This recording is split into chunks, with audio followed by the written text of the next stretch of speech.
Okay, welcome to the end of the show where we like to steam something up or down.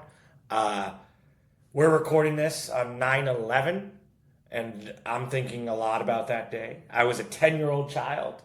I watched, vividly remember, people with ashes walking up the Manhattan streets on my way home. I stared at the smoke from the pile that was the World Trade Center from the rooftop on my apartment growing up. Uh, there was this moment on 9/12 which we felt unified as a country. Uh, I think it was still there in 2010 when I was 19 years old at Marine Corps Officer Candidate School, and it was back in when I was 21, back for my second summer of Marine Corps Officer Candidate School. Some of the hardest, maybe the hardest training I've done. Every American in my group was there in some direct or really indirect way because of 9/11, right? There was nobody that was 19 or 20 or even some of the older guys that were 25. Everyone was there at that moment, I think, in some way, directly or indirectly because of 9/11. This is the most diverse group of people I've ever been with in my life, politically, racially, economically, all demographics.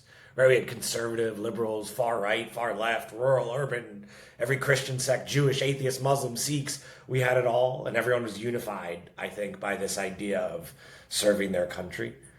This was 2012. There was no defense tech. No one was getting into the military to pivot into something else. This wasn't even a drop in someone's imagination, right? Everyone was there not to make money, but because they cared about the country.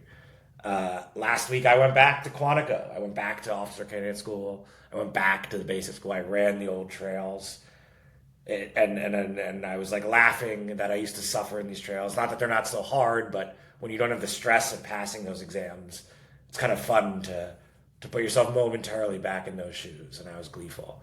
I look back fondly on the training then and being unified with a bunch of people trying to do something good. And hard things are definitely worth doing. It's going to be hard to get back to 9/12, and I don't know how we do that. But God, we need everyone in this country working on the same page. And so I think we can do it. We've had hard times in this country in the past, and we've recovered. So that's it. I hope we do it. Let's get back to 9/12.